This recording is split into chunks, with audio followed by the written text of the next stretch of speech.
Assalamualaikum sahabat sejuta kisah. Selamat datang penonton baru dan penonton setia. Di tepi sungai keruh yang beraroma lumpur, seorang gadis yatim berdiri gemetar. Tatapannya terpaku pada sosok nenek renta yang terseret arus deras. Hujan menusuk kulit, suara teriakan bercampur derasnya air. Namun tak seorang pun bergerak. Dalam hitungan detik, gadis itu menantang maut, terjun, melawan derasnya arus, demi nyawa yang bahkan baru saja ia kenal. Namun ia tak tahu, keputusan itu akan mengubah hidupnya selamanya, dan membuka rahasia yang membuat banyak hati bergetar. Namun sebelumnya, bagi yang beragama Islam saya sarankan untuk menuliskan sholawat Nabi Muhammad agar kelak sholawat ini menjadi saksi untuk mendapat syafaat di akhirat. Like dan subscribe ke channel ini sangat membantu menyebarkan dakwah Islam dan menjadi amal jariah. Hujan tipis mengguyur kota sejak dini hari, membuat udara pagi terasa lebih dingin dari biasanya. Awan kelabu menggantung berat di langit, menahan cahaya matahari yang seolah enggan menembus bumi. Di tepi sungai keruh yang airnya berbau lumpur dan sampah, berdirilah sebuah jembatan tua. Besi-besinya berkarat, catnya terkelupas, dan kayu pijakannya sudah mulai rapuh. Jembatan ini menjadi saksi bisu berbagai kisah, mulai dari canda anak-anak kampung hingga ratapan orang-orang yang kehilangan segalanya. Di bawah jembatan itu, Rani, gadis yatim berusia 19 tahun, menjalani hidup yang keras. Tubuhnya kurus, kulitnya kecoklatan terbakar matahari, dan rambutnya panjang tak terurus. Namun sepasang matanya menyimpan cahaya kecil yang belum padam, cahaya yang menandakan ia masih ingin bertahan. Sejak kedua orang tuanya meninggal dalam kecelakaan bus 3 tahun lalu, Rani tak punya siapapun. Keluarga jauh yang ada menolak menampungnya dengan alasan tak sanggup menanggung beban hidup. Ia tinggal di kolong jembatan beralaskan kardus bekas, berdinding beton retak yang sering bocor saat hujan deras. Setiap pagi, ia bangun dengan suara deru kendaraan di atas kepalanya, disertai aroma sungai yang bercampur lumpur, sampah, dan sisa-sisa kehidupan kota. Di sisinya selalu ada Belang, kucing abu-abu putih yang menjadi satu-satunya keluarga yang ia miliki. Mereka saling menghangatkan diri di malam-malam dingin, berbagi sisa makanan, dan saling menjaga satu sama lain. Hari itu, Rani duduk di tepi sungai sambil memeluk lutut. Pandangannya kosong mengikuti arus air yang tak pernah berhenti mengalir. Sesekali ia teringat pesan ibunya dulu. Hidup itu seperti air. Nak, kadang kotor, kadang jernih, tapi harus terus mengalir ke depan. Pesan itu menancap di hatinya, menjadi pengingat saat rasa putus asa menyerang. Perutnya sudah berbunyi sejak semalam. Makanan terakhirnya hanyalah sisa nasi bungkus dari pedagang kaki lima yang ia bantu membersihkan gerobak malam sebelumnya.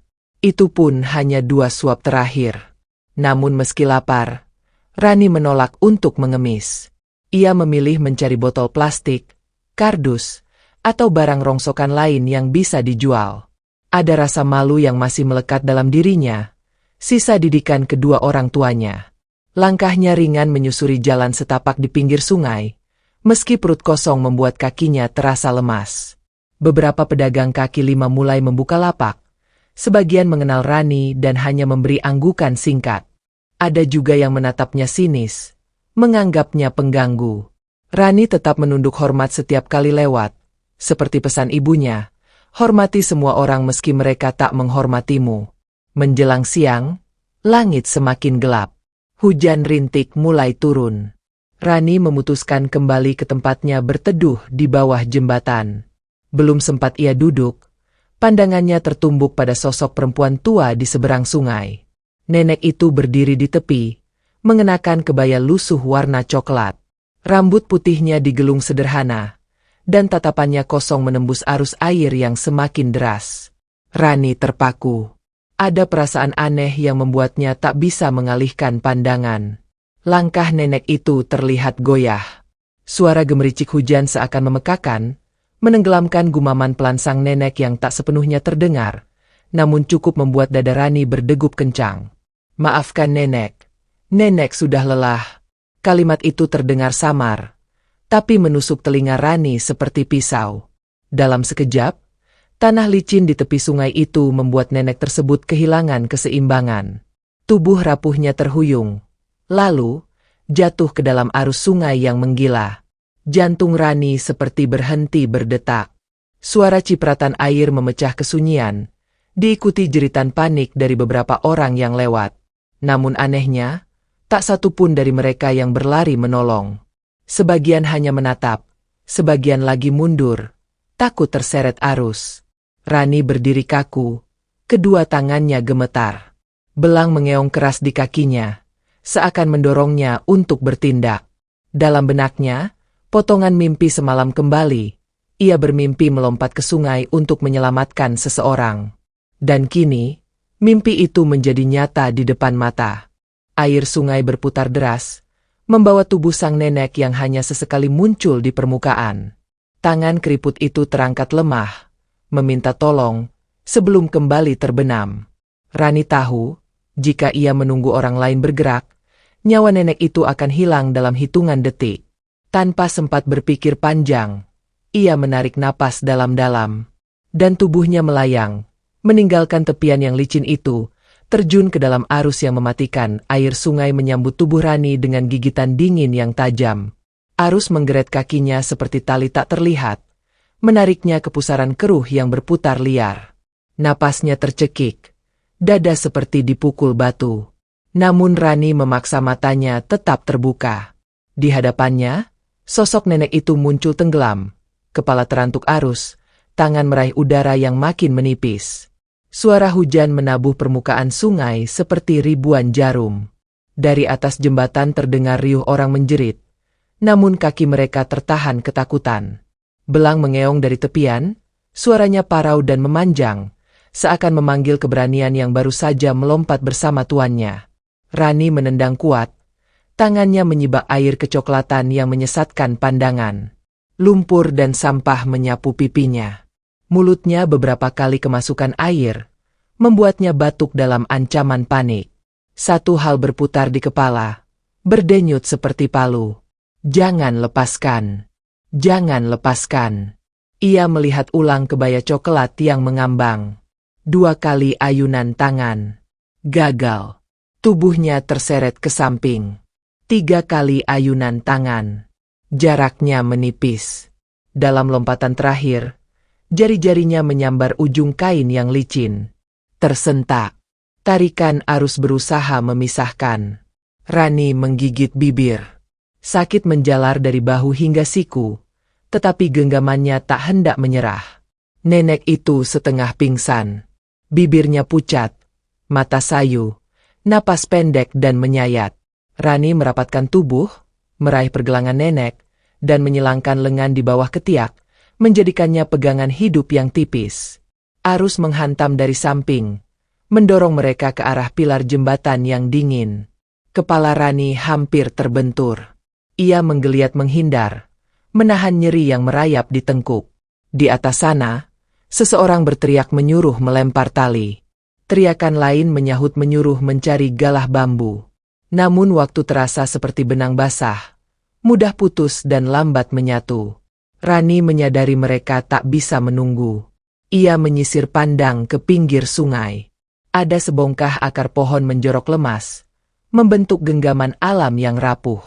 Ia menendang air, 1, 2, 3, memaksa tubuh bergerak diagonal menjauhi pusaran tengah yang berbahaya. Nenek mendesah pelan, nyaris tanpa suara. Rani menempelkan pipi pada pelipis nenek, agar posisinya tak goyah. Angin menampar wajah, aroma besi karat dan lumut tua menusuk hidung. Saat jarak tinggal sedepa, arus menggandakan amukan. Pusaran kecil menyambar betis Rani, memutar mereka seperti buih. Genggamannya pada kebaya nyaris lepas. Ia mengerang, menolak pasrah. Dalam benaknya, melintas potongan nasihat yang lama disimpan. Hidup seperti air, terus mengalir ke depan. Ia merapatkan rahang, kembali menghitung ayunan kaki. 1, 2, 3. Jarinya menyentuh akar. Licin, dingin, dan berlendir. Ia mengelusnya sekali, lalu melilitkan lengan pada pangkal akar, menarik tubuh nenek mendekat. Kulit tangannya tergores. Perih panas menyambar bersamaan dengan dingin yang mencekik. Di tepian, beberapa orang akhirnya memberanikan diri turun separuh badan. Seorang pemuda kurus memegang lengan Rani dari atas lumpur. Wajahnya tegang dan pucat. Tarik. Hentak. Tarik lagi. Hingga pada akhirnya, tubuh mereka berhasil merangkak ke tanah berlumpur. Nenek batuk panjang. Air coklat memancar dari mulutnya, bercampur daun basah yang terbawa arus. Rani terkulai di samping. Napasnya tersengal, sisi dadanya terasa ditusuk belati kecil yang tak kasat mata. Belang menyambar, menempel di betis Rani, mengeong pelan seolah minta kepastian. Orang-orang mendekat. Ada yang menepuk bahu Rani, ada yang mendongakkan kepala nenek. Seorang remaja dengan ponsel bergetar di tangannya merekam detik demi detik. Mata mereka basah, namun juga menyisakan rasa ingin tahu yang getir. Di antara riuh, suara sirene samar membelah udara yang berat, menggulung dari kejauhan seperti gelombang yang bergerak mendekat. Rani menoleh ke nenek itu. Kelopak mata sang nenek bergetar. Bibinya mengucap syukur tercekat. Rani hampir menyahut, tetapi suara seraknya hanyut bersama embusan napas yang tak stabil. Ia menarik lutut, mendekapnya, menahan gemetar yang datang dari tulang paling dalam. Seseorang menaruh jaket tipis di pundaknya. Hangat tak seberapa, tetapi cukup menunda gigil. Seorang wanita paruh baya memegang tangan Rani yang bertabur lecet. Tatapannya lembut, tetapi rautnya menyimpan tanya. Siapa namamu? Dari mana asalmu? Sudah berapa lama di sini? Rani hanya menunduk, mengatur napas. Ambulans datang dengan bunyi tajam yang memantul pada dinding beton jembatan. Dua petugas turun cepat. Stetoskop di leher, tas medis di tangan. Mereka memeriksa nadi nenek, menempelkan oksigen, dan mengangkat tandu dengan gerakan terlatih. Salah satu petugas menatap Rani, menilai kondisi yang basah dan menggigil. Ikut bersama kami, ucapnya tegas. Rani menoleh pada belang yang mengeong cemas. Matanya meminta janji yang belum sempat diucap. Seorang pemuda berkaus lusuh mengangkat tangan menawarkan bantuan. Kucingnya biar aku jagakan di sini. Aku sering lihat kalian berdua. Tenang saja. Rani memaksakan senyum kecil, menepuk kepala belang yang dingin, lalu bangkit dengan lutut yang goyah. Di dalam ambulans, udara antiseptik bercampur bau basah pakaian. Lampu putih terasa terlalu terang, menyinari ruang sempit yang dipenuhi bunyi ritmis alat medis. Nenek terbaring dengan oksigen menutup hidung, matanya terpejam setengah. Rani duduk di bangku lipat, menggigil di balik selimut tipis. Tangan mungilnya, yang kasar karena sering bersentuhan dengan kardus dan botol bekas, mencari sesuatu untuk dipegang. Ia menemukan jemari keriput sang nenek. Disambut sentuhan lemah, namun nyata. Namamu, bisik si nenek, nyaris tak terdengar diterpa suara sirene. Rani, ujarnya pendek. Bibir nenek bergerak sedikit seperti mengulang di dalam hati. Nadi di lengan tuanya berdenyut pelan. Petugas mengangkat tangan memberi tanda semuanya tertangani. Ambulans melaju, menembus jalanan yang masih basah oleh hujan, meninggalkan sungai yang kembali menyembunyikan cerita di pusaran arusnya. Rumah sakit menyambut dengan lampu lorong yang memanjang, lantai licin mengilap, dan langkah kaki yang terburu namun tertib. Petugas mendorong tandu melalui pintu ganda, sementara seorang perawat memandu Rani ke ruang tunggu. Selimut diganti, luka lecetnya dibersihkan dengan kapas antiseptik. Pedih menjilat kulit, namun hangat kata-kata perawat meredakan. Kau hebat. Tahan sedikit. Sebentar lagi selesai. Rani duduk, merapatkan selimut ke dada. Waktu seperti tidak bergerak. Jam dinding berkedip tanpa suara. Kursi plastik di seberang kosong. Aroma obat mengisi paru-paru. Suara sepatu dokter beradu dengan lantai, lalu hilang di ujung lorong. Dalam ruang kecil itu, Rani dihadapkan pada keheningan yang membuat ingatan berderit. Ia ingat wajah ayah, berkeringat di bengkel kecil dengan suara mesin seperti doa yang tak pernah putus. Ia ingat tangan ibu, lembut dan selalu hangat, mengusap kepala setiap kali malam terlalu dingin untuk anak yang takut gelap. Keduanya hilang dalam sekejap. Seperti lampu padam ketika hujan memutus kabel listrik, meninggalkan sisa cahaya yang meraba-raba jalannya sendiri. Kini, di kursi tunggu yang dingin, Rani merasakan sesuatu yang hampir ia lupa. Rasa berarti. Bukan karena orang menepuk bahu atau kamera ponsel mengarah. Bukan karena jeritan sirene atau langkah petugas yang sibuk. Rasa itu sederhana. Jemari keriput tadi menekan balik ketika ia menggenggam. Itu cukup. Pintu ruangan perawatan terbuka sedikit. Seorang dokter muda, masih memakai masker, mendekat dengan langkah tenang. Ia menatap Rani dengan sorot mata yang tak menghakimi. "Kau penyelamatnya," katanya pelan. Rani mengangguk. Dokter itu menghela napas lega. Kondisinya stabil.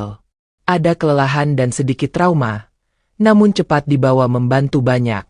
Rani mengucapkan terima kasih dengan suara yang hampir habis. Dokter tersenyum tipis, lalu berlalu. Waktu kembali memanjang. Lampu lorong masih setia menyinari kosong.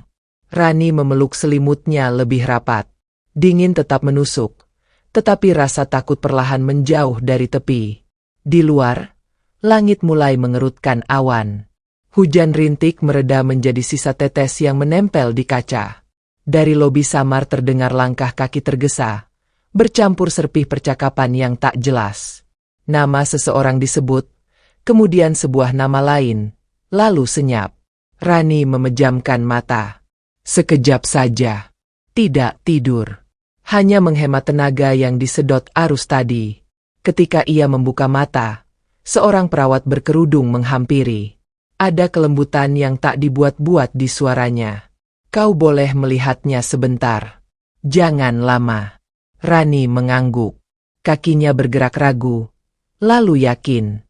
Setiap langkah menyusuri lorong terasa seperti meniti buih tipis di atas air. Ia menahan napas ketika pintu kamar perawatan terbuka pelan. Di dalam, nenek terbaring di ranjang. Selang tipis menempel di punggung tangan. Wajah keriput yang tadi pias kini memiliki warna yang lebih hangat. Mata nenek membuka pelan, seolah mengintip dunia yang barusan menolaknya. Rani berdiri di sisi ranjang, menggenggam pagar besi yang dingin. Nenek menoleh sedikit. Bibirnya membentuk senyum rapuh yang lebih kuat dari ombak. "Terima kasih," ucapnya lirih. Rani menggeleng. Ia takut kata-kata memecahkan kehalusan momen itu. Tangan Rani bergerak, ragu, lalu berani menyentuh punggung tangan nenek, merasakan hangat yang naik perlahan. Lorong di luar kamar tetap bergemiricik pelan. Jam dinding tetap berkedip. Perawat kembali mengingatkan. Waktu hampir habis. Rani melepaskan genggaman, melangkah mundur tanpa mengalihkan pandang. Wajah nenek menjadi bingkai yang tak mungkin ia lupakan. Pintu menutup lembut. Rani kembali ke kursi tunggu. Selimutnya kini terasa lebih berat, bukan karena basah, melainkan karena lelah yang akhirnya berani duduk. Ia menatap lantai berkilap yang memantulkan bayangannya sendiri. Baju lusuh, rambut kusut, luka lecet di punggung tangan. Namun di sepasang matanya ada sesuatu yang baru tumbuh. Hijau muda seperti pucuk daun pertama setelah musim hujan. Dari arah lobi, langkah-langkah lebih berat terdengar. Bukan langkah pasien, bukan langkah perawat. Ada bunyi berderit halus dari sepatu kulit yang mahal. Ada desis kain tebal yang menyapu pelan. Seorang pria parubaya dengan jas rapi muncul di tikungan, diikuti dua orang staf rumah sakit. Wajahnya serius, tetapi sorot matanya menyimpan kelembutan yang tidak bisa disembunyikan.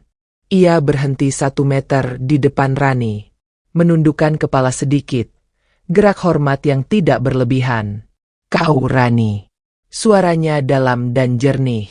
Rani mengangguk tanpa suara. Pria itu memberi isyarat pada stafnya untuk menunggu lebih jauh. Lalu menatap Rani lebih dekat, seperti sedang menimbang sesuatu yang sudah lama ia cari. "Saya Bagas." Pengacara keluarga Bu Ratna. Ucapnya tenang. Nama itu, Bu Ratna, meluncur seperti tetes air ke batu panas. Rani merengkuh selimut lebih erat. Bagas menoleh sejenak ke arah pintu kamar tempat sang nenek dirawat. Ia tersenyum tipis yang hampir tidak terlihat. Beliau ingin menyampaikan terima kasih setelah kondisinya membaik. Dan saya. Ia berhenti, memilih kata dengan hati-hati. Saya ingin memastikan kebutuhanmu malam ini. Baju kering, makanan hangat, tempat bersandar yang tidak berangin. Rani menatap lantai. Bibirnya bergetar. Ia tidak biasa ditanyai seperti itu. Kebiasaannya adalah memberi jawaban paling pendek. Tidak menyusahkan. Tidak menuntut. Ia mengangguk pelan. Bagas menangkap isyarat kecil itu, lalu menoleh kepada staf. Siapkan.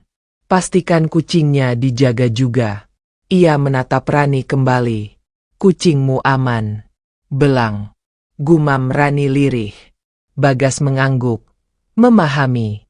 Ia lalu duduk di kursi seberang, menjaga jarak yang sopan. Waktu di lorong itu berubah rasa. Tidak lagi kosong. Ada jeda yang mengizinkan napas memanjang. Di kejauhan, ponsel bergetar di tangan seseorang. Sebuah notifikasi melintas diam-diam, memanggil perhatian. Rekaman singkat di tepi sungai. Sosok gadis yang melompat. Tangan yang menggapai. Kepala yang menoleh. Namun layar hanya layar. Dalam ruang nyata yang dingin ini, ada dua orang yang baru saja disambungkan oleh arus. Seorang tua yang tertelan derasnya sungai dan seorang gadis yang meminjamkan nyali. Tali persinggungan itu belum diberi nama. Pintu kamar perawatan terbuka lagi. Perawat memberi kabar singkat.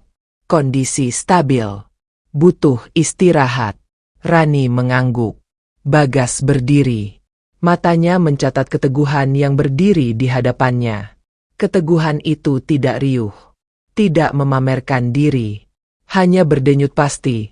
Seperti jantung yang tidak pernah lupa tugasnya. Di luar, langit akhirnya berhenti menangis. Titik-titik air terakhir terjun dari tepi atap. Berkilau dalam temaram lampu halaman.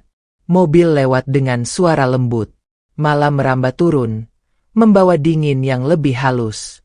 Di bangku tunggu, Rani bersandar. Kelopak matanya melorot, tetapi ia bertahan. Masih ada sesuatu yang harus dilihat. Masih ada pintu yang ingin ia jaga dari kejauhan. Ketika petugas datang membawa bungkusan baju bersih dan semangkuk sup hangat, Rani hampir lupa bagaimana rasanya menerima tanpa terlebih dahulu menawarkan tenaga.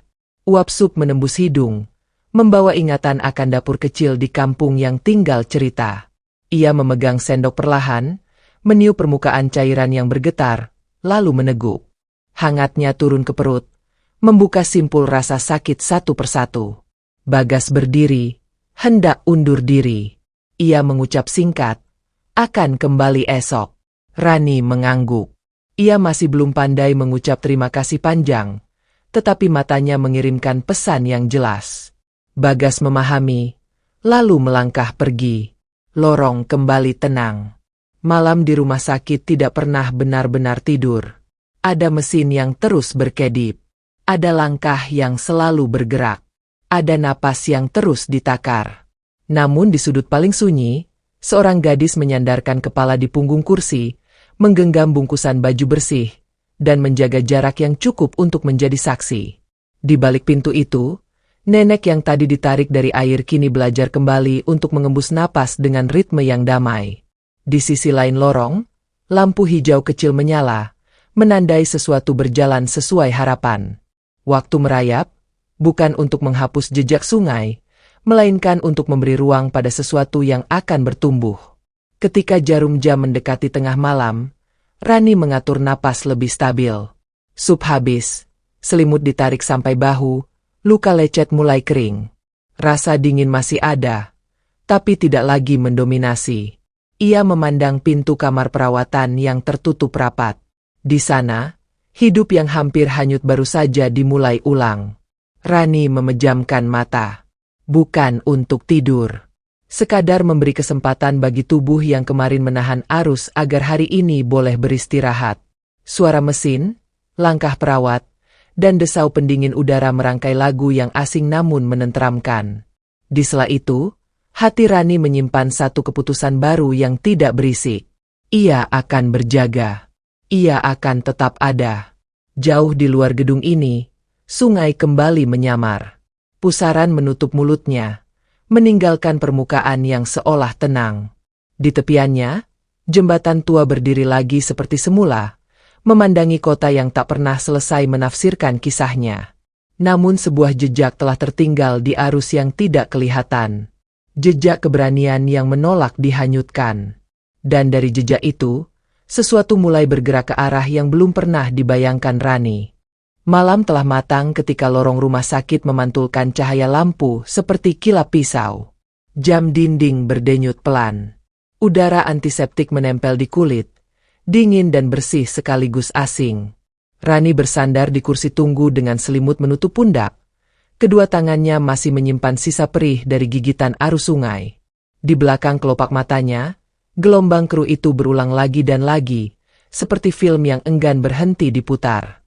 Ia menahan napas setiap kali bayangan nenek itu hampir tenggelam, lalu melepaskannya ketika ingatan tentang genggaman berhasil tersangkut di akar. Dari ujung koridor, suara tumit sepatu berderap pelan. Bukannya nyaring, melainkan terukur, seperti nada piano yang dimainkan hati-hati. Seorang perawat muda datang membawa pakaian kering yang sudah dilipat rapi dan sepasang sandal karet. Senyumnya tipis, bukan basa-basi, lebih mirip upaya kecil menyingkirkan dingin dari udara putih ini. Rani mengangguk, mengucap terima kasih pelan, lalu berganti baju di ruang ganti yang disediakan. Baju itu kebesaran, bau deterjen baru, tetapi menenangkan. Begitu kembali duduk, ia menatap pintu kamar tempat sang nenek dirawat. Pintu itu tetap tertutup rapat, seakan menyembunyikan rahasia rapuh yang belum siap disentuh. Di saku jaket yang dipinjamkan, ponsel perawat bergetar. Perawat meminta izin duduk sejenak di sisi Rani, membuka ponsel dengan ragu. Layar memantulkan cahaya ke wajahnya. Ia menghela napas. Sepertinya ini tentangmu, ucapnya perlahan. Di layar ada potongan rekaman dari tepi sungai. Hujan rintik menyangga gambar. Seorang gadis terlihat berdiri di tepi tanah licin. Lalu satu gerak bulat, terjun, menembus air yang berputar. Suara teriakan samar. Gambar berguncang, namun tetap menempelkan momen berharga itu ke mata siapapun yang melihatnya. Judulnya mencolok dan ringkas. Gadis yatim lompat menyelamatkan seorang nenek. Rani menahan napas. Ia memandangi rekaman itu sebentar, lalu menurunkan tatapan. Perawat menatapnya dengan cara yang tak membuatnya malu. Ada decak kagum kecil yang tidak dielu-elukan. Ada empati yang tidak berubah menjadi tatapan iba. Kau kuat, katanya pelan. Rani menjawab dengan senyum yang hampir tidak terlihat. Perawat menutup ponsel, berdiri, dan pamit melanjutkan tugas. Lorong kembali pada senyapnya. Namun senyap yang baru. Bukan lagi ruang kosong, melainkan sejenis kantong waktu yang menyimpan gema langkah-langkah tak terlihat. Rani merapatkan selimut. Di kepalanya, belang muncul seperti lampu kecil. Kucing kecil itu pasti menunggu di tempat yang selalu disebut pulang, di dekat tiang jembatan yang catnya terkelupas. Tak lama, Bagas kembali. Jasnya tetap rapi, tetapi ada bekas kabut hujan di lengan. Ia membawa kabar ringkas yang terasa seperti selimut kedua. Belang aman. Seseorang menitipkannya di pos keamanan rumah sakit. Makanan kucing dan kotak kecil sudah disiapkan oleh staf. Rani menatap lantai mengilap, lalu mengangguk dengan lega yang sulit disembunyikan. Nama belang melintas di benaknya seperti doa kecil yang menyala. Bagas duduk di kursi seberang. Kali ini ia mencondongkan tubuh sedikit, menurunkan suaranya agar tidak mengganggu ketenangan ruangan. Ia bercerita singkat tentang kondisi sang nenek yang masih dipantau ketat, tentang dokter yang puas pada respons cepat tubuhnya, dan tentang besok pagi yang diharapkan lebih terang daripada malam ini. Rani mendengarkan tanpa menyela. Heningnya bukan jarak, melainkan cara tubuhnya memahami kabar baik. Dari lobi, langkah-langkah baru datang. Bukan milik petugas, bukan milik keluarga pasien. Ada sorak kecil yang ditahan. Ada bisik-bisik yang mengembang cepat lalu menyusut lagi ketika petugas keamanan mengingatkan batas. Rani tidak melihat mereka, namun ia tahu suara seperti itu. Suara orang-orang yang digerakkan oleh arus yang berbeda dari sungai. Arus perhatian. Arus rasa ingin tahu. Arus dunia maya yang berputar lebih cepat daripada hati sempat menilai. Seorang staf rumah sakit berjalan melewati koridor sambil menenteng papan yang bertuliskan permintaan untuk menjaga ketenangan. Ia tersenyum pada Rani, ramah dan bertahan. Di atas papan itu, jam dinding kembali berkedip.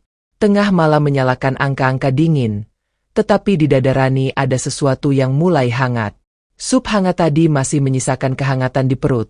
Dan kabar tentang belang yang aman menambahkan lapisan tenang yang lain. Ketika lelah akhirnya datang, Rani tidak melawan. Ia merapatkan selimut, menundukkan kepala, dan membiarkan tubuhnya menambal tenaga yang robek oleh arus. Tidur itu bukan tidur utuh, melainkan mengambang ringan di tepi sadar. Suara mesin, langkah perawat, dan detik jam menjadi nadanya. Di sela-sela, wajah sang nenek muncul dengan senyum tipis yang terjalin dari garis-garis setia di sekeliling mata. Fajar merangkak tanpa suara. Sinar keperakan meraba kaca jendela, mengusir bayangan malam sedikit demi sedikit. Perawat yang sama datang dengan senyum pagi. Bagas sudah berada di sana lebih dulu, seolah malam tidak memberinya alasan untuk pergi. Ia berdiri ketika Rani terbangun, mengangguk, dan mengabarkan yang paling ditunggu. Nenek sadar lebih stabil. Dokter memperbolehkan kunjungan singkat setelah pemeriksaan rutin pagi ini. Kata-kata itu membuka jendela lain di dalam dada Rani. Ia bangkit, merapikan selimut dengan gerak canggung, dan berterima kasih dengan suara yang masih berkarat. Perasaan lega adalah benda yang tidak terlihat namun terasa berat ketika akhirnya diletakkan. Setiap langkah menuju pintu kamar menjadi lebih pelan, seperti menghormati sesuatu yang sakral. Pintu terbuka. Cahaya pagi masuk tipis, mencium tepi bed. Di ranjang, sang nenek menoleh. Matanya jernih dengan letih yang masih menggantung di kelopaknya. Ada warna hangat di pipi tipisnya. Rani berdiri di sisi, jemarinya menyentuh pagar ranjang, tidak berani lebih dulu meminta genggaman. Senyum nenek tumbuh berlahan. Ia mengangkat tangan sedikit. Rani menyambutnya, hati-hati seolah menyentuh porselen yang rapuh. "Terima kasih," ucap sang nenek. Suaranya pelan tetapi kuat. Rani menggeleng, lalu menunduk. Nenek menarik napas pendek. Ada jeda yang mengingatkan pada jeda antara gelombang dan pasir. Bagas berdiri di dekat pintu, tidak masuk lebih dalam, memberi ruang pada dua jiwa yang disatukan oleh pengorbanan yang tidak pernah direncanakan. "Namamu Rani," ucap nenek itu, seperti memastikan bunyi yang sudah ia simpan. Rani mengiyakan pelan. Nenek menatapnya, lama dan tidak kikuk. Tatapan yang bukan sekadar melihat, melainkan menimbang, mengukur, dan akhirnya menerima. Ada kilat air di sudut mata nenek, namun tidak meledak menjadi tangis. Air itu hanya menebalkan kilau yang membuat ruang ini terasa lebih hangat daripada yang diizinkan oleh pendingin udara. "Istirahatlah yang cukup. Lanjutkan hidupmu dengan hati seperti ini." Rangkai nenek itu lambat. Rani kembali mengangguk. Ia ingin berkata bahwa ia tidak memiliki apapun untuk dibanggakan selain nyali yang datang tiba-tiba di tepi sungai. Tapi kata-kata itu terasa tidak perlu. Dalam diam, sesuatu sudah terucap. Ia menaruh genggaman dengan pelan, lalu mundur setapak.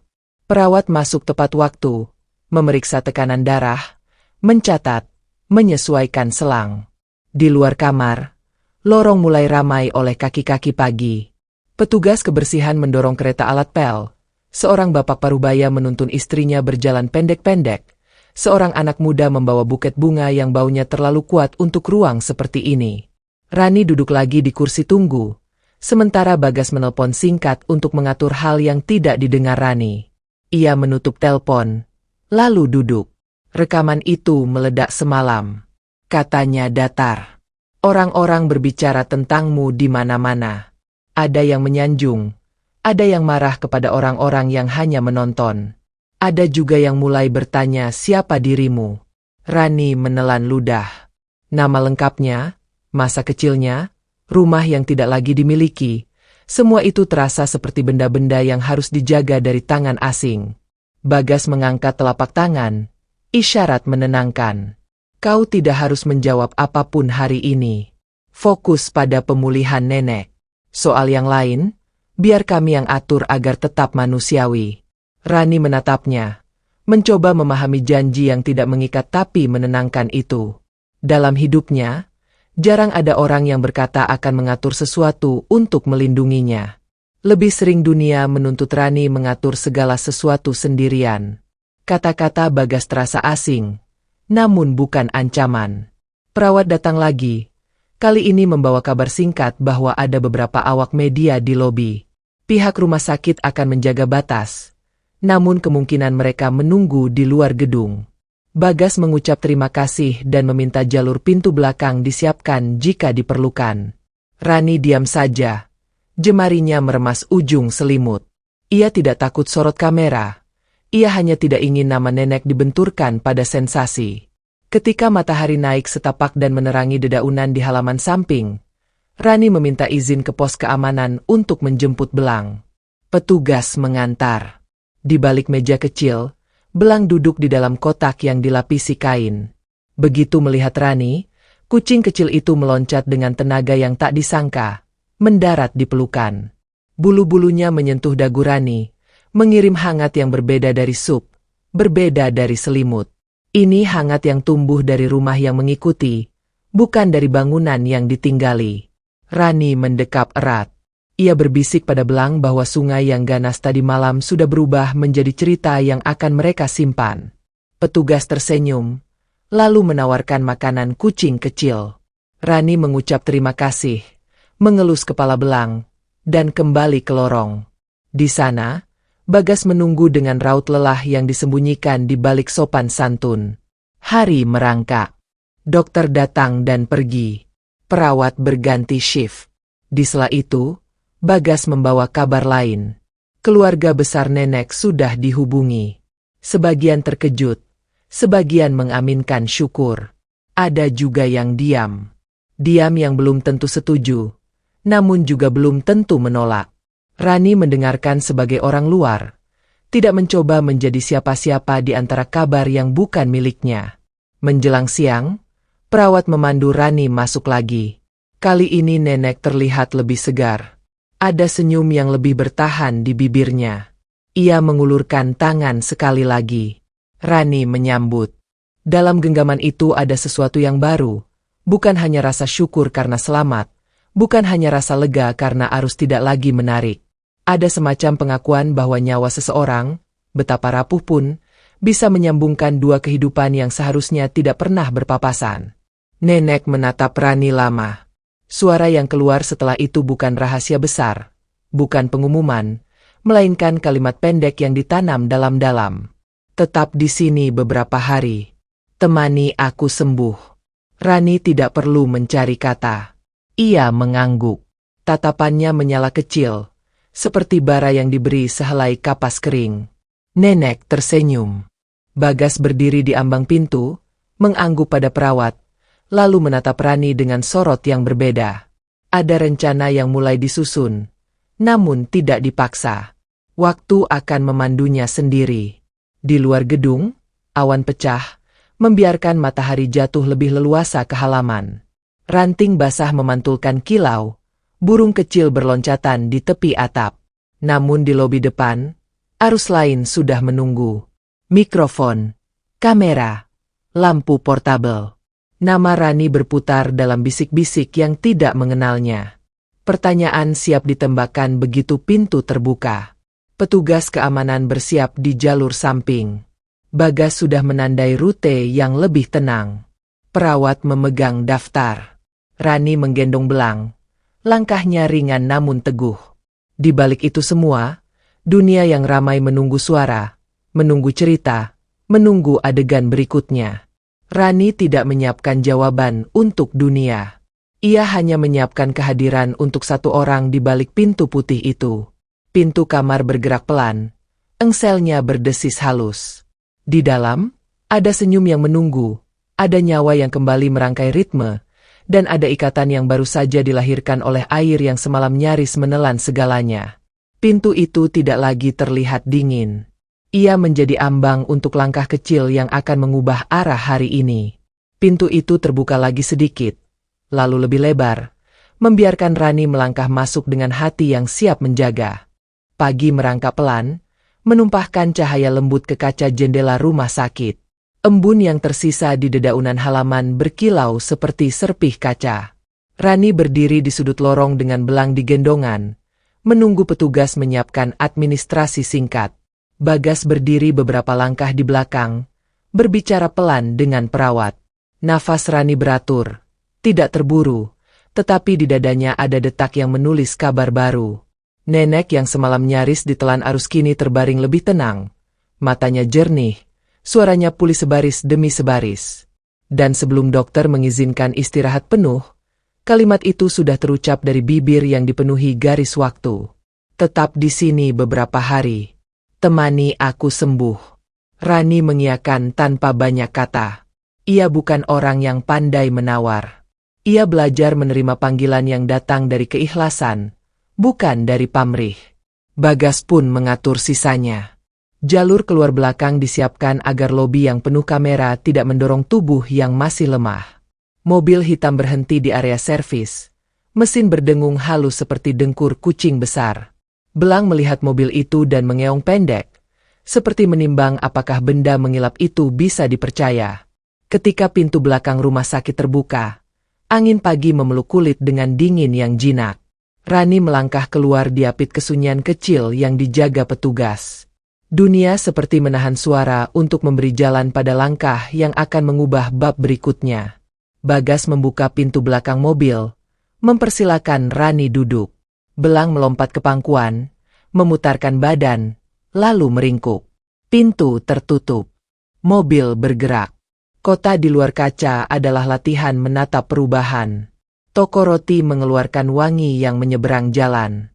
Tukang sayur menata daun hijau di atas gerobak yang masih basah oleh air sumur. Jalan-jalan utama mulai penuh, namun sopir mengambil jalur yang sepi. Rani menatap pantulan dirinya di kaca. Baju bersih yang kebesaran, rambut yang disisir seadanya, tangan yang masih berbalut perban tipis. Semua tampak asing, tetapi di mata itu ada sesuatu yang tidak lagi padam. Bara kecil yang semalam diselamatkan oleh genggaman dua tubuh yang enggan menyerah. Di kursi depan, suara Bagas terpotong-potong oleh deru pelan mesin.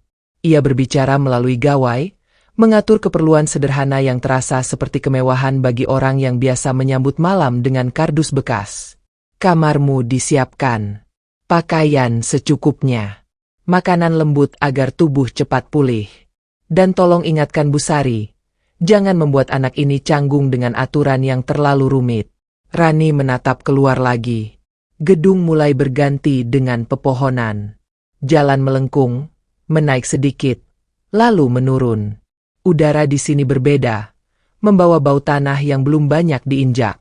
Mobil akhirnya melambat di depan sebuah gerbang besi tinggi dengan ukiran bunga yang rumit. Gerbang itu bergerak otomatis, membuka pelan seperti kelopak yang mekar. Di baliknya, jalan setapak berlapis batu mengantar pada rumah berwarna putih gading, berdiri di tengah taman yang luas. Ada kolam kecil di sisi kiri dengan air mancur yang memercik jernih. Ada pohon tua yang rimbunnya memayungi rumput seolah menampung semua bayangan sedih agar tidak mengganggu langkah yang masuk. Mobil berhenti. Pintu terbuka. Udara segar menyambut, menaruh sesuatu yang halus di kulit Rani. Ia turun hati-hati, memeluk belang lebih erat ketika kucing kecil itu memiringkan kepala. Hidungnya mengendus bau bunga yang baru dipetik. Di teras, seorang perempuan setengah baya berkerudung rapi menunggu dengan senyum yang hangat. Ia melangkah mendekat, menunduk sedikit, lalu menyapa. Selamat datang, Nak Rani. Aku Bu Sari. Rani membuka mulutnya untuk menjawab, namun suaranya tertahan oleh rasa kagum yang menekan dada. Lantai marmer di bawah kakinya memantulkan sinar seperti permukaan air yang tenang. Pegangan tangga berkilat, tirai jendela besar bergoyang tipis tertiup angin. Segalanya tampak rapi, bersih, dan tenang. Tenang yang membuat orang ingin berjalan lebih pelan, berbicara lebih lembut. Bagas berdiri di sisi, memberi ruang. Ia tidak pernah melempar Rani ke tengah keramaian tanpa jembatan. Ia mempersilakan Busari mengambil alih, lalu menatap Rani dengan sorot yang menguatkan. Di pintu, seorang petugas membawa kotak pasir kecil dan mangkuk makan untuk belang. Semua sudah dipikirkan. Rani merasakan sesuatu di dadanya meleleh, bukan air mata, lebih mirip beku yang mencair perlahan. Langkah pertama Rani ke dalam rumah itu seperti menjejak halaman buku yang belum pernah disentuh. Udara di dalam harum.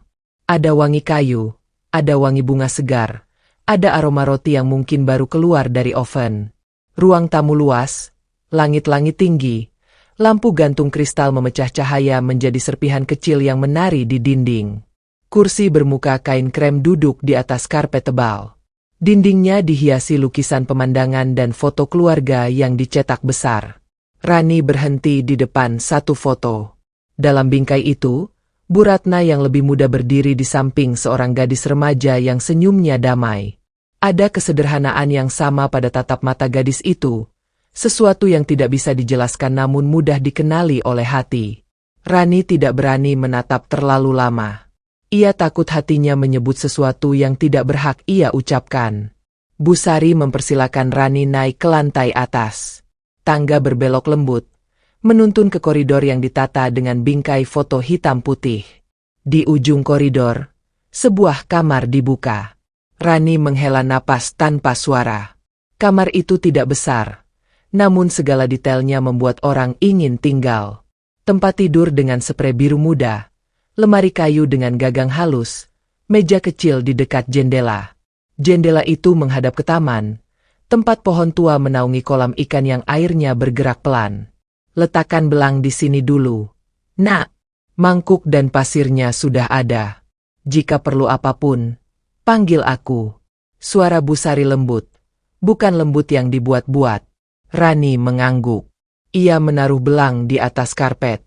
Kucing itu melompat turun, mencium sudut kamar, lalu naik ke tepi jendela dan duduk seperti penjaga. Rani tersenyum kecil.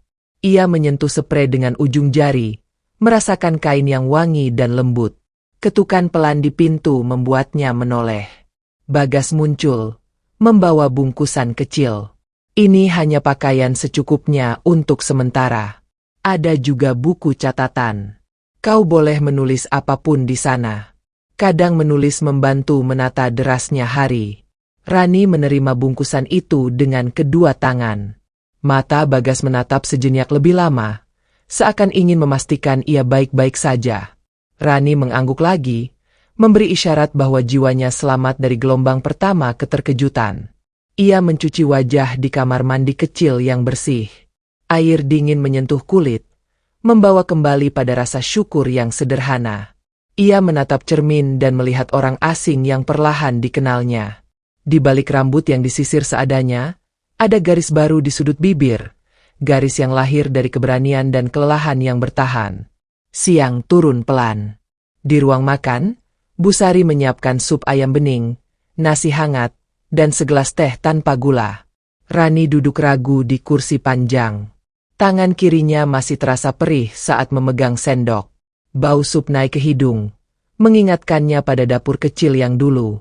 Ia menunduk, memohon dalam hati. Ya Allah, berkahi makanan ini.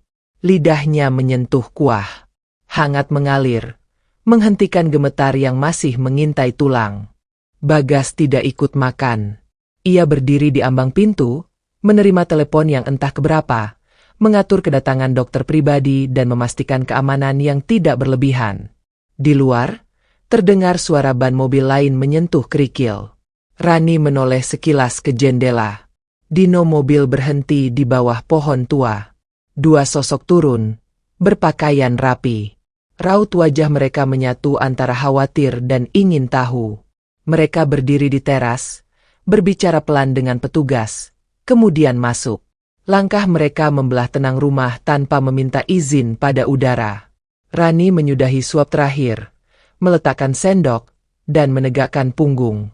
Ia tidak mengenal tamu itu, tetapi cara keduanya memandang sekeliling memberi kesan rumah ini bukan tempat asing. Bagas menutup telepon dan menghampiri, suaranya direndahkan, namun tegas.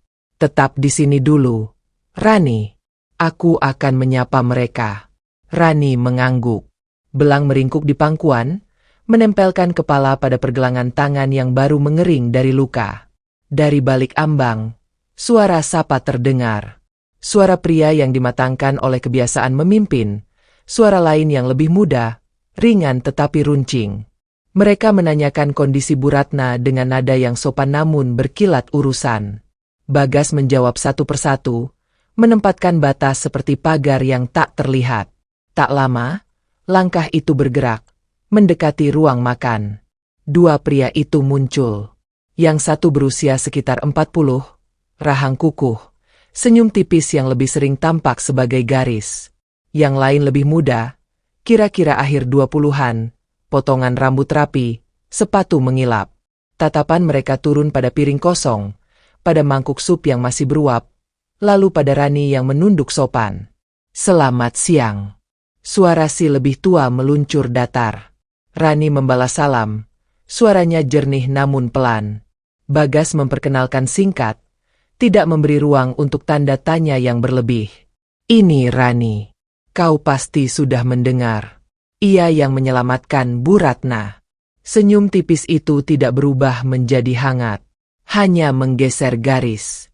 Yang muda melirik sekilas ke arah jendela, seolah ada kamera yang terbiasa menangkap sudut terbaik dari dirinya. Ia menyebut nama sendiri dengan ringan, lalu menyebut nama kakaknya. Mereka keponakan Bu Ratna dari garis keluarga yang jarang muncul namun selalu ada di undangan hari raya. Rani menggenggam ujung rok. Ia tidak tahu harus berkata apa selain menunduk dan mengucap terima kasih karena sudah datang. Yang lebih muda menatapnya sejenak terlalu lama. Lalu beralih bertanya pada Bagas tentang kondisi terakhir. Kata-kata mereka rapi, namun ada nada logam yang tidak cocok dengan wangi kayu di ruang ini. Bagas mengakhiri pertemuan singkat itu dengan sopan. Ia menuntun kedua tamu menuju ruang tamu, menawarkan minuman, lalu meminta agar suara dijaga lembut karena penghuni rumah butuh istirahat. Pintu geser menutup, membatasi suara menjadi gumam. Rani duduk diam. Belang mengangkat kepala, telinganya bergerak menangkap bunyi yang tidak bisa ditafsirkan oleh manusia. Waktu berjalan di antara piring kosong dan gelas teh yang mulai dingin. Bu Sari masuk, membereskan perlahan agar tidak mengusik. Ia memandang Rani dengan mata yang mengerti. Jangan cemas, katanya pelan. Rumah besar selalu punya suara yang tidak terlihat, tetapi hati yang tenang bisa menuntunnya. Rani mengangguk. Kalimat itu seperti kain lembut yang menutupi goresan kecil di dadanya. Sore memanjang. Di teras belakang, Rani dan Bu Sari menyiram bunga. Air menyusuri tanah, mengeluarkan wangi yang menenangkan. Burung kecil datang menjemput sisa air di tepi pot. Rani menatap tetesan yang jatuh dari ujung daun, satu persatu, seperti jarum jam yang tidak ingin memburu. Bagas akhirnya menyusul. Rautnya teduh namun matanya menyimpan catatan. Ia berdiri di ambang pintu kaca, lalu berkata pelan, "Nenek ingin bertemu." Ia tampak lebih bertenaga. Rani menegakkan punggung. Belang melompat turun dari kursi rotan, mengikuti dari belakang seperti bayangan. Lorong kamar terasa lebih akrab sekarang. Dinding yang sama, lampu yang sama, bau antiseptik yang sama, namun udara di dalamnya memiliki nada lain. Rani mengetuk pelan. Dari dalam terdengar jawaban lirih yang membuat lutut ingin merunduk. Ia masuk. Bu Ratna duduk bersandar. Pipinya lebih hangat. Bibirnya menyusun senyum yang tahan lama. Mata itu menatap Rani seperti orang yang baru saja menemukan potongan peta yang hilang. Jemarinya mengulurkan diri. Rani menyambut, duduk di kursi samping ranjang. Suara nenek itu tipis, namun tajam menembus ketenangan. Kau tadi makan. Bagus. Kau harus kuat. Kau mau tinggal beberapa hari di sini. Itu menenangkan hati. Rani mengangguk. Ia tidak menyebut apapun yang baru terjadi di ruang makan. Ia belajar, sejak lama, bahwa tidak semua gelombang pantas dilaporkan kepada orang yang sedang memulihkan napas. Di ujung kalimat, Bu Ratna menatap lebih dalam. Ada sesuatu di sana, semacam getar kenangan yang menolak pergi. Bibirnya bergerak kecil. Kau mengingatkan aku pada seseorang. Kata-kata itu jatuh pelan, seperti daun yang melepas diri dari ranting. Rani menahan napas, namun tidak bertanya. Hening memeluk ruang, perawat masuk sebentar menata selimut, lalu keluar lagi. Bagas berdiri tidak jauh, menjadi penjaga yang tidak bersuara. Ia tahu ada batas yang tidak boleh disentuh hari ini. Ia tahu waktu punya cara sendiri untuk membuka pintu yang tersembunyi. Ia mengangguk pada Rani, memberi isyarat untuk menemani sampai mata nenek benar-benar lelap. Senja tiba di jendela, mewarnai langit dengan jingga yang tebal. Bayangan pohon tua memanjang di halaman, menyentuh tepi kolam yang berkedip. Lampu taman menyala satu persatu, seperti bintang yang menunda malam. Di dalam kamar, Bu Ratna akhirnya memejamkan mata. Nafasnya teratur. Rani menatap wajah itu lama, lalu merapikan selimut dengan gerak lembut yang ia pelajari dari hari-hari merawat dirinya sendiri. Saat ia berdiri, dari lorong terdengar langkah yang ia kenali. Tidak tergesa, tidak pula lambat. Bagas. Ia menunggu di ambang, membukakan pintu. Rani keluar. Pintu menutup pelan, menyisakan ruang tidur yang kembali sunyi. Di bawah, rumah bersiap menerima malam. Bu Sari menyelesaikan doa setelah maghrib, para staf mengakhiri tugas, lampu ruang tamu diredam. Namun di teras depan, dua bayangan berdiri lebih lama dari yang seharusnya. Mereka memandang rumah seperti menilai harta, bukan menatap tempat bernaung. Ketika akhirnya mereka melangkah turun, suara tumit sepatu meninggalkan nada yang dingin di batu-batu jalan. Bagas menatap ke arah itu melalui jendela, tidak berkata apapun. Ia kembali ke koridor, menatap Rani yang berdiri di bawah lampu kecil. Suaranya tanpa riak. Malam ini kau istirahat. Besok, kita mulai hari yang baru. Hari dengan halaman yang lebih banyak untuk ditulis. Rani mengangguk. Ia berjalan ke kamarnya. Belang menyusul dari belakang, ekornya tegak, matanya berkilat. Pintu kamar dibuka. Udara wangi menyambut seperti selimut yang sudah menunggu. Rani duduk di tepi ranjang, membuka buku catatan yang tadi diberikan Bagas. Halaman pertama kosong, putih, lapang. Ia menulis kalimat pertama dengan tangan yang masih terasa perih. Hari ini aku masuk rumah yang tidak pernah kubayangkan. Aku tidak tahu kemana arus akan membawaku. Tapi aku akan bertahan di setiap likunya. Di luar jendela, angin bermain pelan dengan daun. Di kejauhan, kota menghela napas panjang.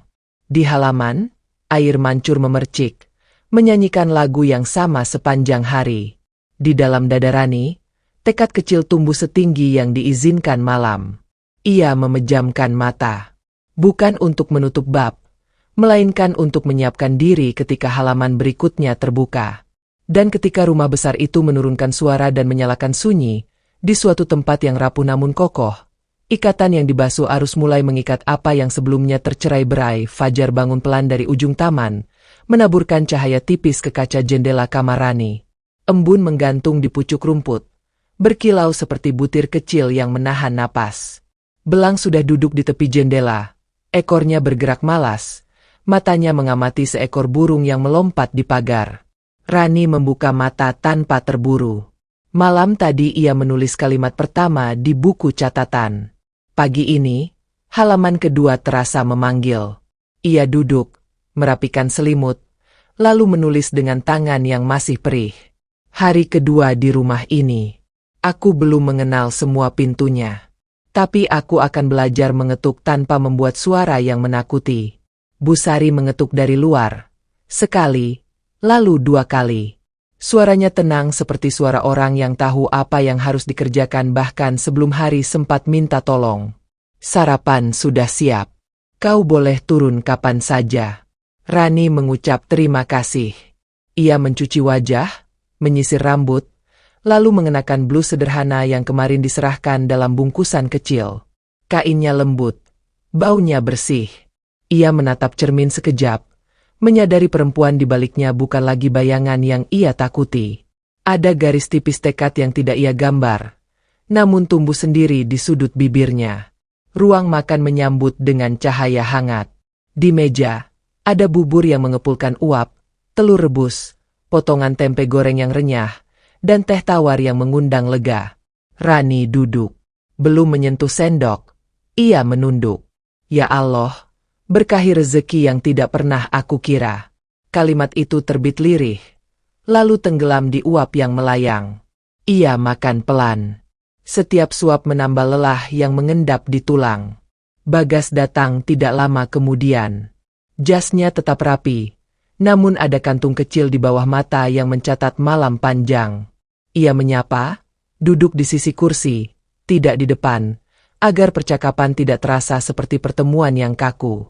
Ia menyampaikan kabar singkat. Kondisi Bu Ratna membaik.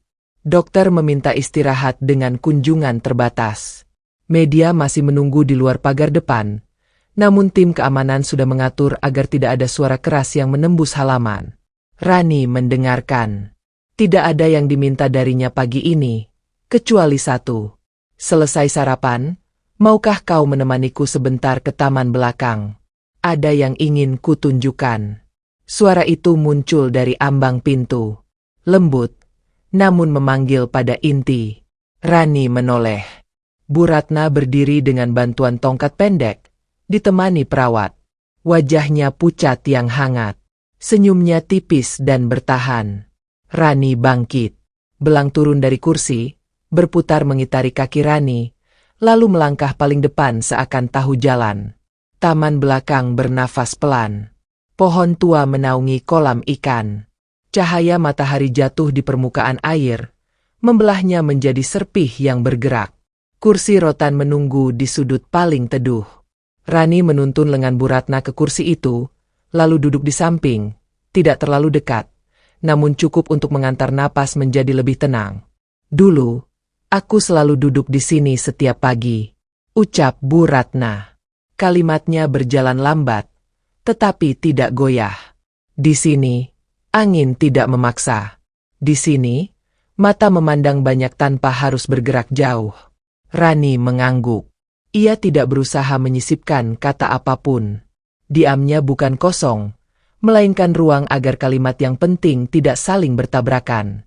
Kau menolongku, Rani. Kata menolong selalu terasa kecil ketika dipakai untuk nyawa.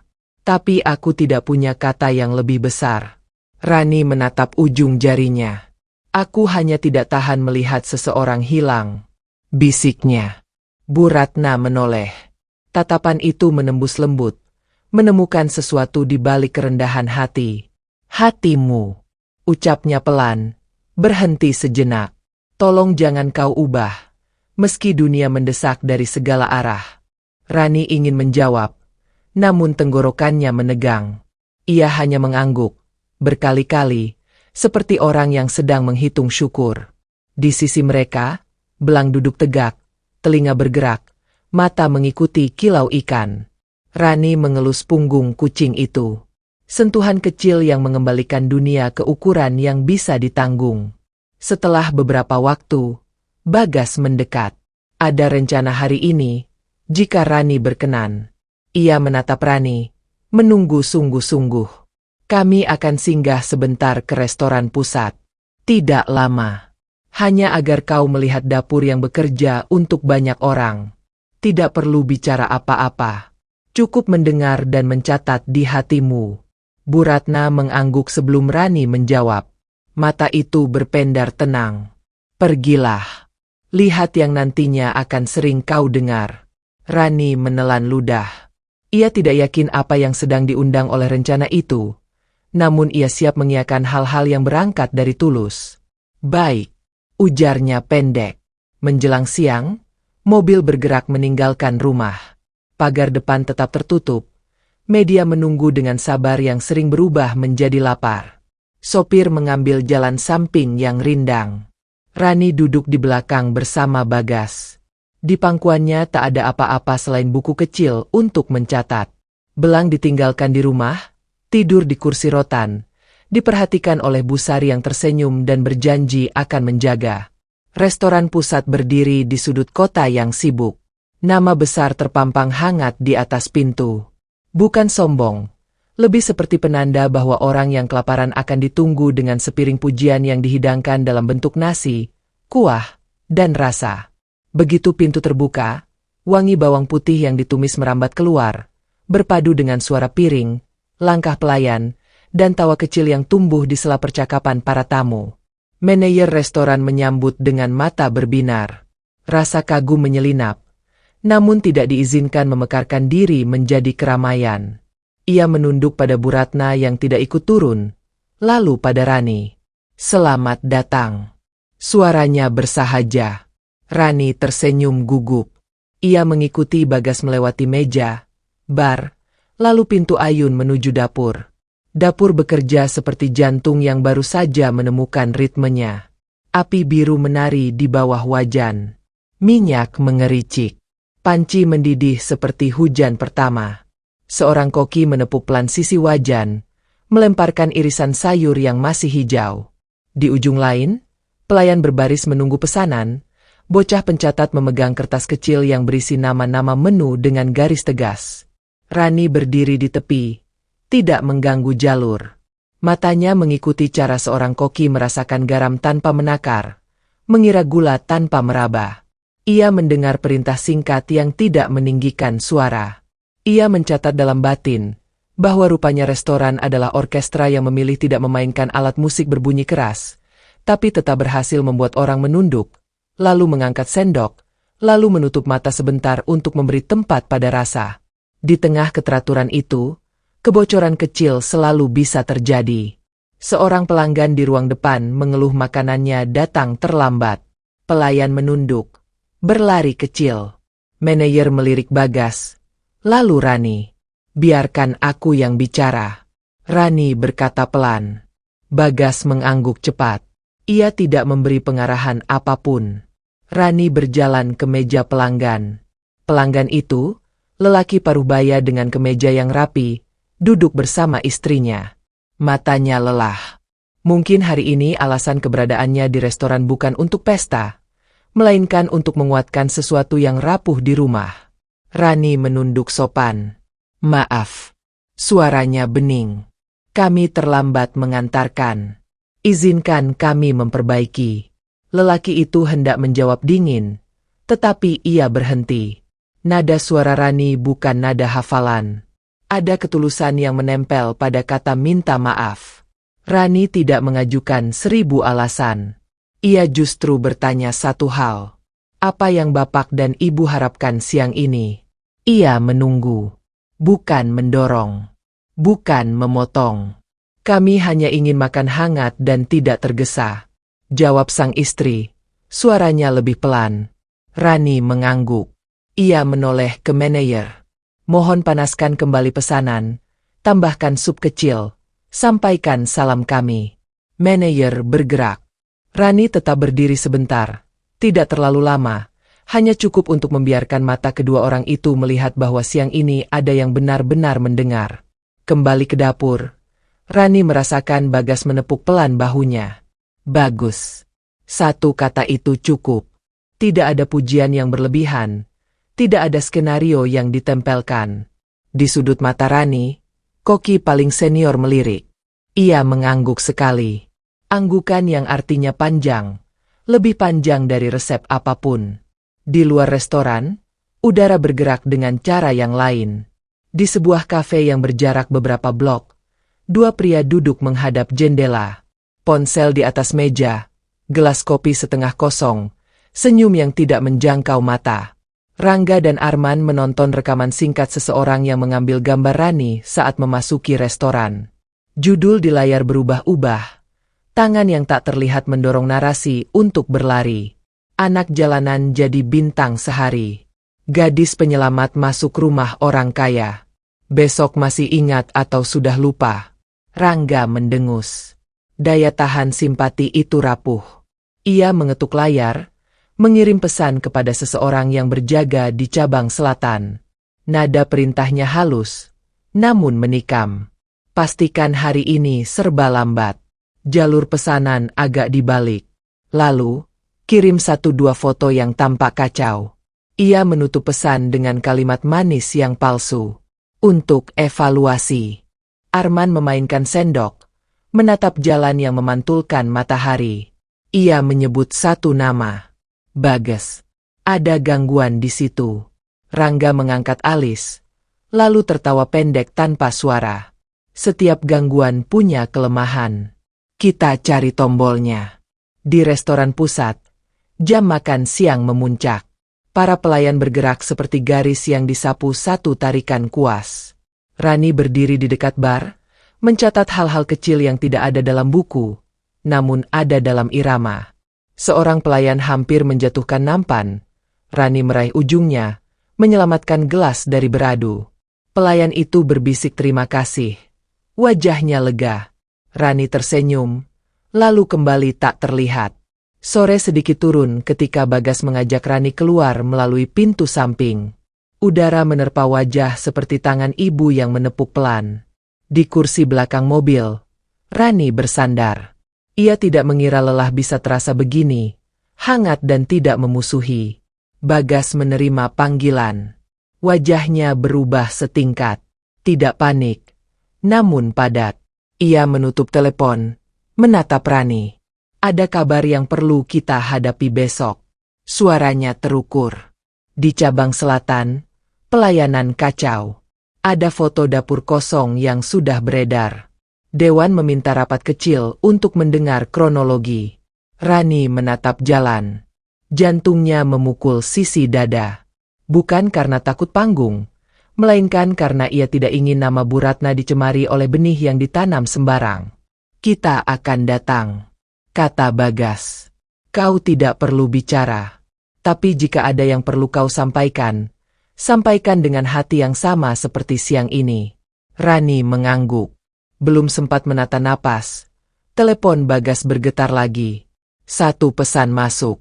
Foto yang diambil dari sudut dapur. Tanpa orang, tanpa api, diberi judul yang menggigit. Restoran besar tertidur saat jam makan. Bagas menutup layar. Ia tidak menunjukkannya pada Rani.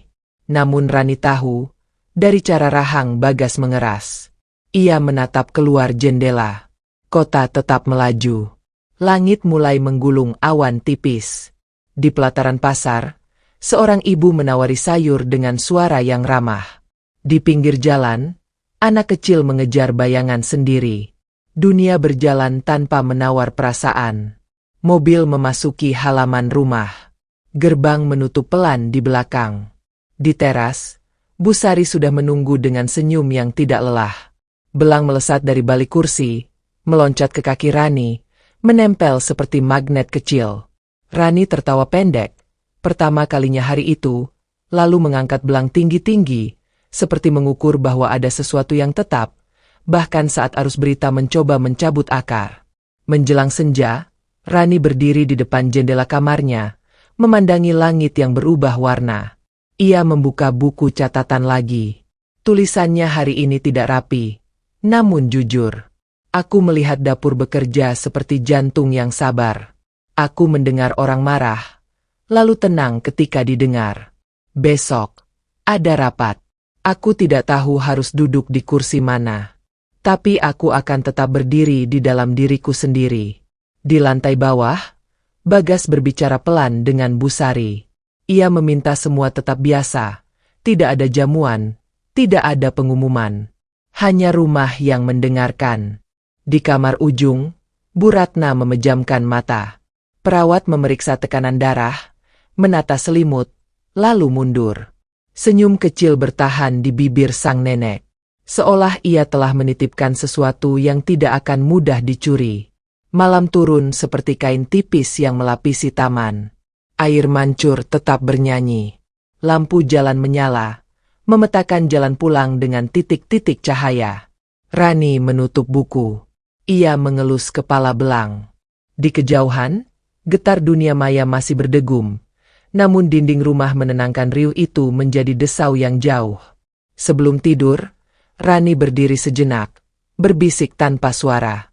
Ya Allah, jaga langkah di hari esok. Jangan biarkan hatimu terseret arus yang salah. Setelah itu ia mematikan lampu. Kamar menjadi gelap yang ramah. Di luar, angin berhembus membawa kabar yang tidak terdengar. Di suatu tempat, sebuah pintu lift terbuka. Dua pria melangkah dengan map tipis di tangan. Mata mereka menyimpan rencana yang dilipat rapat. Dan di dalam rumah yang kini disebutnya aman, Rani mengatur napas. Belum tahu bahwa besok pagi, saat pintu rapat tertutup, ada yang mencoba menguji apakah nyali yang menyelamatkan satu nyawa bisa juga menyelamatkan nama baik yang hendak ditenggelamkan. Pagi mengetuk pelan di balik tirai rumah besar itu, menyiram ruang tamu dengan cahaya bening yang belum sempat lelah. Rani bangun lebih cepat dari biasanya. Ia menatap halaman yang masih berkabut, merasakan detak jantung yang belum bisa diperintah pelan. Di meja kecil, buku catatan terbuka pada halaman kosong. Ia menulis satu kalimat yang pendek namun tegas. Hari ini aku tidak menolak takut, tetapi aku menolak tunduk pada kebohongan. Belang berguling di ujung kasur, mengeong pendek, lalu melompat ke tepi jendela. Di koridor, langkah Bagas terdengar seperti ketukan jam yang bersabar. Ia mengetuk pintu, menunggu jawaban, lalu masuk dengan senyum yang tidak memaksa. Rapat dewan dimajukan ke pukul 10. Katanya tenang. Ia menatap wajah Rani, memastikan ada cahaya yang cukup untuk berjalan ke ruang yang penuh pandang. Rani mengangguk. Di lehernya, dingin pagi merayap. Namun di dadanya ada hangat yang pelan-pelan naik, seperti api kecil di tungku lama. Sarapan disiapkan sederhana. Teh hangat tanpa gula. Roti panggang tipis. Bu Sari menata semuanya seperti ritual menenangkan. Sebelum suapan pertama, Rani menunduk.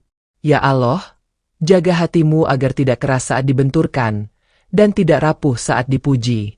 Kalimat itu tenggelam di uap teh, menyisir napasnya menjadi lebih rata. Mobil meluncur tanpa suara berlebih. Gerbang terbuka, menutup lagi, menyekat riuh luar yang selalu ingin masuk. Di kursi belakang, Rani menggenggam buku catatan. Bagas duduk di samping, menatap jalan yang diam-diam memimpin ke gedung pertemuan Ratna Group. Di luar kaca, kota beranjak dari kantuk. Lampu rambu berganti warna. Pejalan kaki menawar waktu. Di kepala Rani, kilasan peristiwa menyusun barisan. Sungai keruh. Genggaman nenek. Rumah yang baru. Dapur restoran yang berdenyut seperti jantung. Foto dapur kosong yang beredar tanpa penjelasan. Gedung kaca menjulang tanpa berusaha menakut-nakuti. Lobi harum kayu. Dindingnya memantulkan langkah, menyebut nama dalam gema yang tidak memekakan. Bagas memandu Rani ke ruang rapat di lantai atas. Pintu kayu lebar. Karpet meredam suara tumit. Di dalam, kursi-kursi tersusun menghadap meja panjang. Di ujung, kursi untuk Bu Ratna menunggu dengan wibawa yang tidak memerlukan hiasan.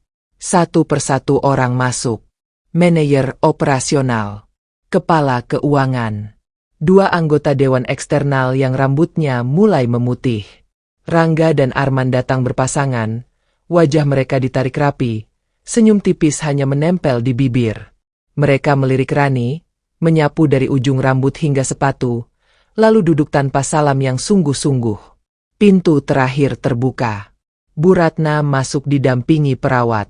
Ia duduk dengan tenang, tongkatnya disandarkan ke sisi kursi.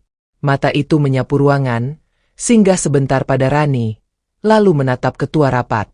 Silakan mulai. Suaranya pelan namun cukup untuk membuat ruang berhenti bergeser. Ketua rapat memaparkan garis besar.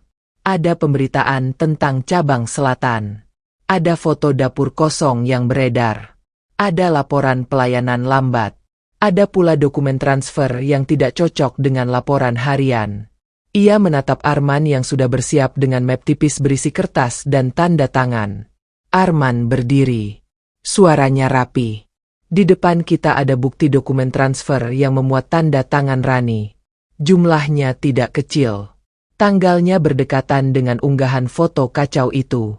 Ia mendorong map ke tengah meja. Kertas berkilat disentuh lampu. Tulisan di atasnya terlihat lain di mata Rani, seperti nama yang dipanggil tanpa jiwa.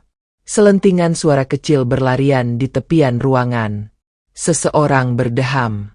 Yang lain merapatkan duduk. Rangga mengangkat jemari seolah turut prihatin. Ia menoleh ke Rani. Suaranya dibuat halus. Mungkin kau tidak sadar telah dimanfaatkan oleh pihak tertentu. Kalimat itu diletakkan seperti bunga tetapi berduri.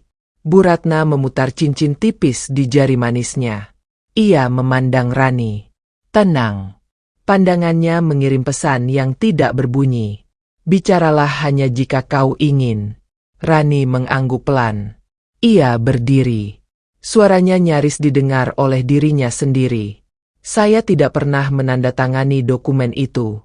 Saya juga tidak pernah menyentuh uang perusahaan. Jika hari ini saya diminta bertanggung jawab atas pelayanan yang lambat, saya akan ikut memperbaiki. Tetapi untuk tanda tangan itu, saya mohon diperiksa oleh ahli. Ketua rapat menatap Bu Ratna.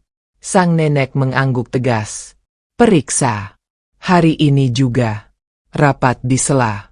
Bagas sudah mengatur kemungkinan itu sejak semalam. Ia keluar dengan 2 staf legal, menuju ruang arsip dan ruang administrasi.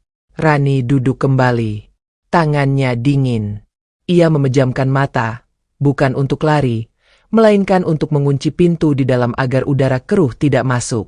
Waktu di luar rapat menjadi sungai yang mengalir pelan. Di ruang teknis, tim kecil bekerja membuka jejak yang sering dianggap sepele. Buku tamu, log akses pintu, rekaman kamera pengawas di koridor, riwayat komputer yang dipakai membuka berkas. Di layar, tanggal berganti menjadi angka yang bisa dinilai. Jam menjadi penunjuk arah yang tidak bisa disogok. 1 fragmen menonjol. 2 minggu lalu, setelah jam kantor berakhir, seseorang masuk ruang arsip membawa map. Di koridor, kamera pengawas menangkap potongan wajah Arman yang berjalan cepat, menunduk, namun tidak cukup untuk mengaburkan garis. Ia memotret beberapa halaman. Ia keluar membawa map yang sama. Bagas menarik napas panjang. Potongan lain muncul dari cabang selatan. Kamera pengawas dapur memperlihatkan seorang staf berpakaian rapi, bukan seragam dapur, masuk di jam yang bukan tugasnya. Ia membidikkan ponsel ke sudut dapur yang sengaja ditinggalkan tanpa kompor menyala. Ia mengirimkan gambar itu, tertangkap oleh catatan jaringan internal. Nomor yang menerima gambarnya tersimpan dalam daftar kontak Arman maupun Rangga. Semua bukti tidak berteriak. Semuanya datang seperti langkah yang memutus karpet satu demi satu. Tim legal mencetak foto tangkapan layar, menulis garis waktu. Seorang ahli tanda tangan memeriksa dokumen transfer. Ia menandai perbedaan tekanan pena, jeda yang tidak alamiah pada huruf bergigi, dan garis akhir yang terlalu halus untuk orang yang jarinya terbiasa memegang kardus, bukan pena mahal. Kesimpulannya tajam. Tanda tangan itu bukan milik Rani. Matahari merangkak ke tengah langit ketika rombongan kecil kembali ke ruang rapat. Kursi berderit kecil. Kertas disusun. Ketua rapat mempersilakan Bagas. Ia tidak mengepalkan suara. Ia memaparkan dengan dingin yang jernih. Rekaman ini dari kamera pengawas koridor lantai administrasi. Jam 8:15 malam, pintu arsip dibuka. Orang yang masuk adalah saudara Arman. Ini diulang lagi pada jam 8:32. Terlihat ada pemotretan dokumen. Di cabang selatan, staf non-dapur memotret ruang kosong dan mengirimnya ke nomor yang tercatat sering berkomunikasi dengan kedua saudara ini. Dan ini adalah hasil pemeriksaan ahli tanda tangan. Selembar demi selembar bukti bergerak di meja. Suara kecil yang tadi berlarian diam seperti tertangkap. Rangga menegakkan punggung, tersenyum kaku. Ia bersuara datar. Kebetulan bisa terjadi. Kita perlu bukti yang lebih meyakinkan. Bagas menatapnya tanpa amarah. Kebetulan menjadi pola saat jumlahnya terlalu banyak. Arman berdehem. Kering. Ia melihat ke kanan dan kiri, mencari aliansi yang tak lagi ingin berdiri. Mata-mata di ruangan ini berubah. Bukan lagi penuh ragam simpati yang bisa dibolak-balik. Mereka melihat garis. Di garis itu, seseorang berdiri di tempat yang salah. Bu Ratna meletakkan telapak tangan di atas meja. Getaran kecil merambat. Suaranya pelan namun memaksa ruang mendengarkan. Kalian keluarga. Kalian juga tahu nilai nama yang kita pegang. Jika ada yang ingin membantu, bantu dengan cara yang tidak menusuk dari belakang. Ia menoleh pada ketua rapat. Saya minta keputusan hari ini. Ketua rapat bernapas dalam. Ia menatap anggota lain satu persatu. Beberapa mengangguk. Beberapa menghela napas tapi tidak menolak. Keputusan diucapkan tanpa teriak. Saudara Rangga dan Saudara Arman dinonaktifkan dari posisi manajerial.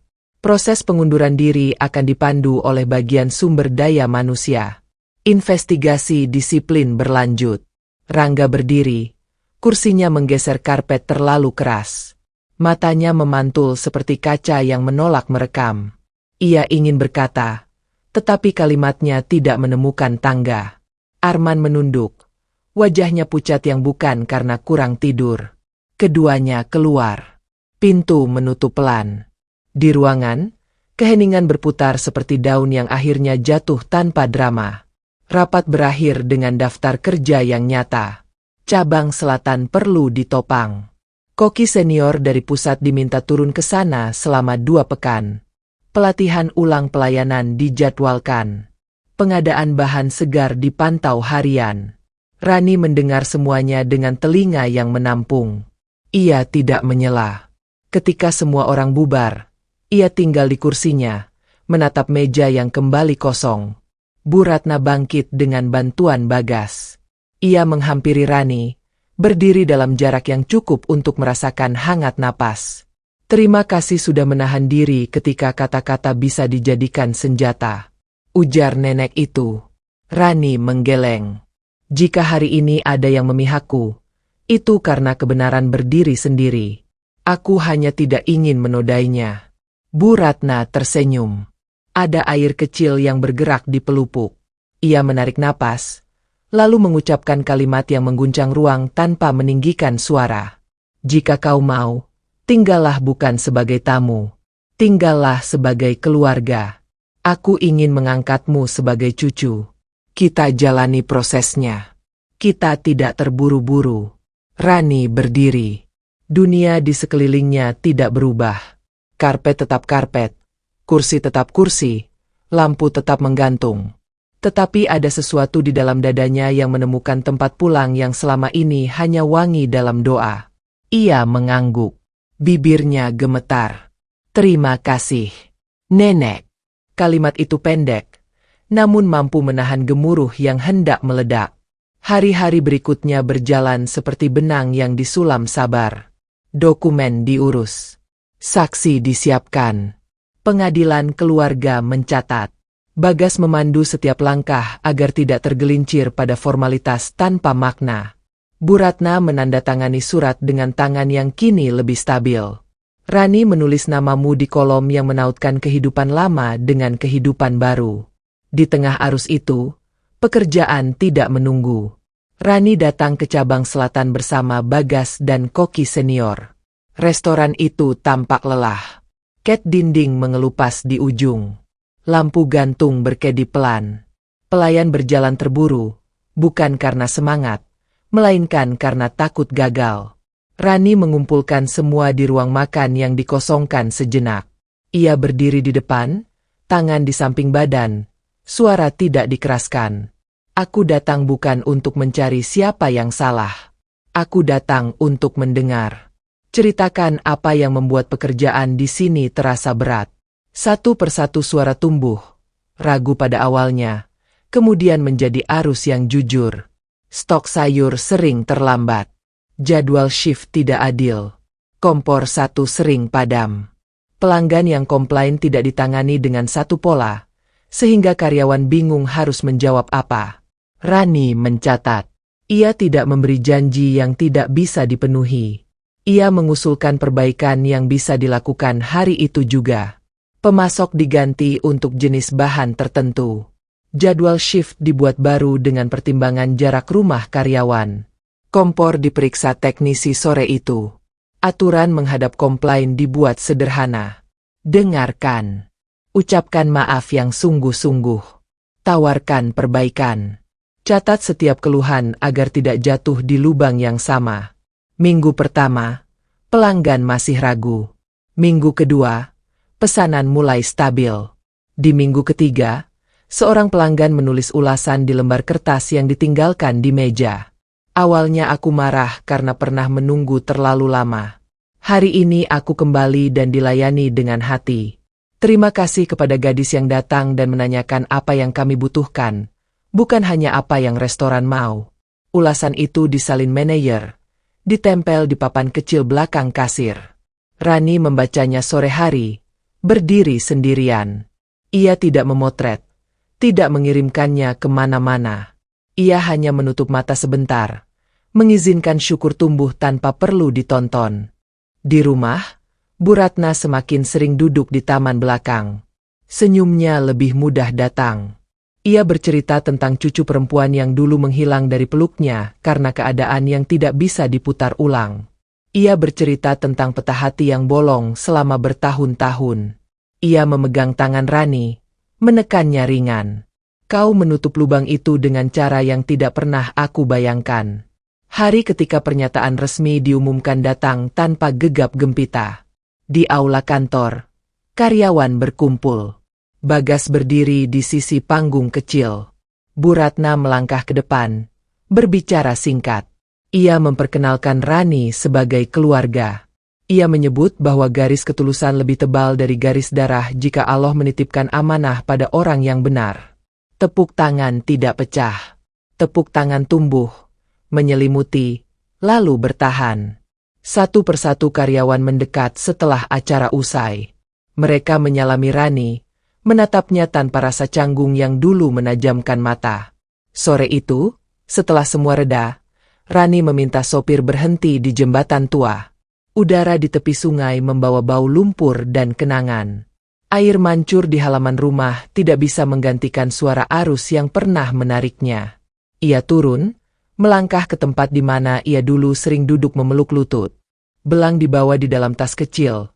Kepala kucing itu menyembul, matanya tajam pada permukaan air. Rani berdiri menghadap arus. Ia meletakkan setangkai bunga putih pada permukaan yang bergerak. Bunga itu berputar pelan, lalu mengikuti air menuju hilir yang jauh. Rani tersenyum tipis. Ia tidak mengucap apa-apa dengan bibir, namun di dalam hati ada doa yang berjalan pelan. Terima kasih atas nyali yang dipinjamkan hari itu.